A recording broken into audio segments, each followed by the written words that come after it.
Sveiki, mani sauc Sanita, un šis ir mans radošais stūrītis. Ir atlikušas 2 dienas līdz Ziemassvētkiem. Un šajā epizodē es jums parādīšu dažus projektus, kas ir manā Ravelry vēlmju sarakstā. Šodien man mugurā ir mans adītais Fearless džemperis.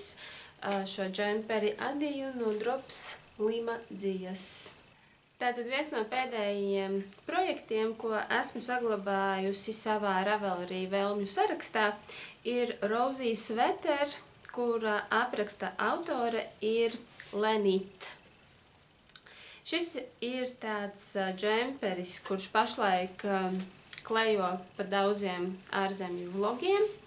Daudz cilvēkus tas uzrunā, tas tiek adīts un arī vienkārši rādīts, kad ir tāds foršs džemperis, kuru tā kā varētu uzadīt. Un arī mani ir uzrunājis šis te džemperis, un es labprāt gribētu to pamēģināt, lai gan ar 2 krāsām es adu ļoti maz.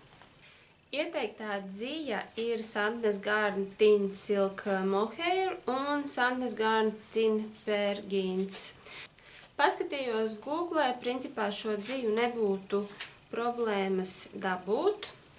Es gan neatceros, laikam jau, ka tas bija visdrīzāk atkal tas lietuviešu dziju internetu veikals, kur es skatījos to, bet man šķiet, ka arī pie mums Latvijā dziju studija piedāvā šo te dziju iegādāties. Ieteicamās adatas ir 4 mm un arī 4,5 mm ir jāizmanto. Tā kā adatas normāla rasnuma un iespējams, ka adītos diezgan ātri uz priekšu. Tad vēl interesanti šim džemperim ir tas, ka sākumā tam ir drop shoulder konstrukcija, tā kā tas latviski laikam ir nolaistais plecis, kaut kā īsti tagad pēkšņi neatceros, kā to sauc pareizi latviski, un pēc tam var redzēt arī bildēs, ir neliela reglāna līnija. Tā kā, principā, jā, tas ir viens no džemperiem, kuru es labprāt mēģinātu uzadīt. Un šķiet, ka arī tas zīmējums nav pārāk sarežģīts. Un varētu, varbūt, nākošgad to pamēģināt uzadīt. Vēl viens džemperis, kas ir piesaistījis manu uzmanību no šīs aprakstu autores Lenit, ir porcelāna džemperis. Arī par šo džemperi ir runājušas vairākas ārzemju adītājas savos vlogos. Tas arī tiek adīts ar 2 krāsām.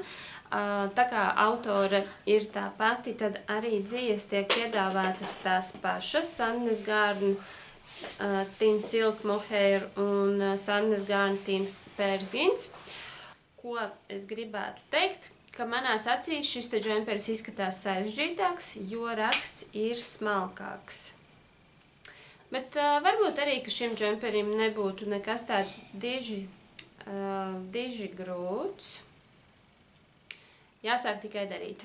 Vienmēr sakot, jūs redziet, es neādu krāsainu apģērbu, bet manā vēlmju sarakstā ir šādi te projekti. Laikam jau, ka tas tiešām nozīmē to, ka nākamgad ir jāķeras klāt kādam no šāda veida džemperiem, un tas ir arī viss. Džemperis tiek adīts no augšas uz leju un rakstīts, ka šūšana tam nav nepieciešama. Tā es saprotu. Par šo tas tā kā arī būtu viss pa lielos tādos vilcienos. Tagad viens no tādiem projektiem, kas man ir vēlmju sarakstā, ir Amy Top. To ir adījusi Močinits. Dzija. Labi, šādu dziju es nepazīstu, kas šeit ir piedāvāta. Bet es skatījos iesāktos projektus, un tur bija kaut kāda dzija, kuru es pazinu. Piemēram, kāds ir adījis arī no Drops Belle dzijas. Knitting for Olive Pure Silk. Šo dziju gan es nezinu, kur varētu iegādāties, lai Latvijā, lai tā atceļotu uz Latviju par saprātīgu naudu arī un tā. Tad ir Drops Saffron vienkārši sakot, kokvilnas dzīve kaut kāda. Vēl jau, protams, ir variants, kā es to tagad 2 projektiem esmu darījusi. Paskatos metrāžu, paskatos aptuveno sastāvu un tad meklēju konusu dzīves. Un patiesībā jau tām konusu dzīvām arī nav nevainas. Nu, vienkārši sakot, šis tops man ļoti uzrunā. Man patīk šis te modelis, bet tagad pēc tā man vasaras projekta, pa kuru es runāju, man šķiet 2. epizodē, pēc tā man ir nedaudz bail adīt šo te vasaras maiciņu. Man šķiet, kad gadīsies atkal tā, ka es uzvedu, bet man negribēsies to vilkt. Un vēl man šķiet, kad ir tāda lieta, kad,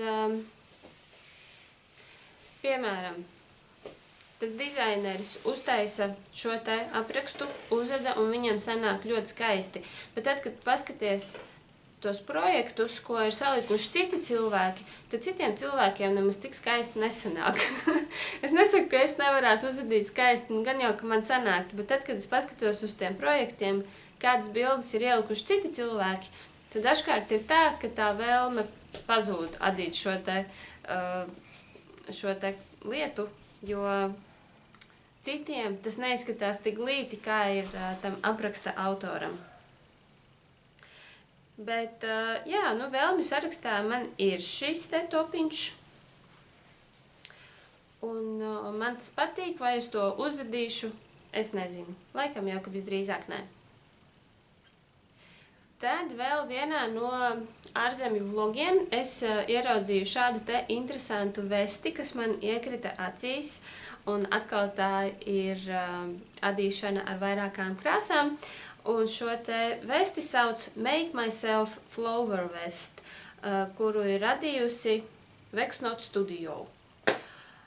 Piedāvātās dzīves ir Rowan Kid Silk Haze un Wool and the Gang Shiny Happy Cotton. Nu, nepazīstu es šādas te dzīves, bet tad, kad es uzmetu aci, man izskatās, ka varbūt nebūtu slikti adīt to no Drops Air. Nu, vismaz man tā izskatās. Tad, kad uzmet aci lieli valdziņi, adatas 4,5. Nu, nezinu, jāskatās. Neesmu arī īsti uzmetusi aci, no kādām citām dzīvām cilvēki to ada.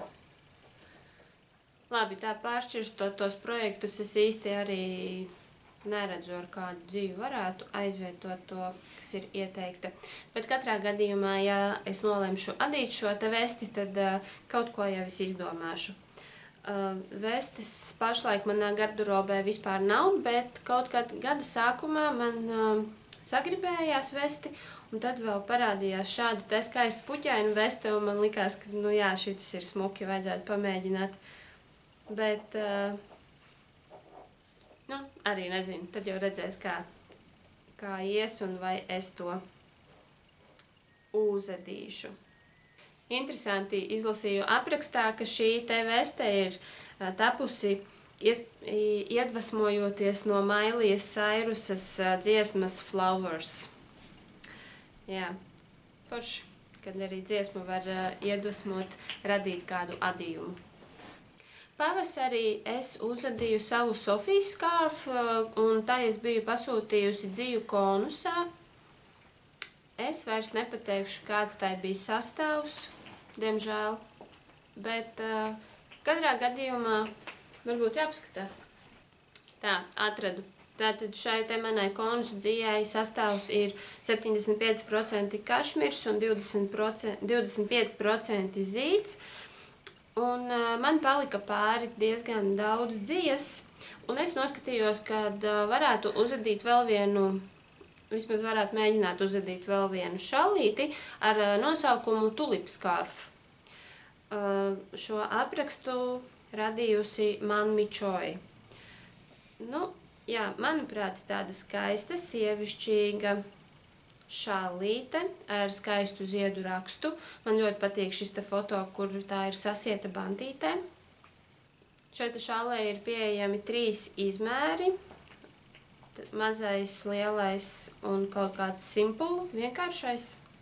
Mazā šālīte ir 90 cm gara, mini long, mazā garā, 130 centimetri, bet šeit vispār ir vēl vairāk tie options ielikti. Nu, labi, vienmēr sakot, simple version ir 200 cm gara.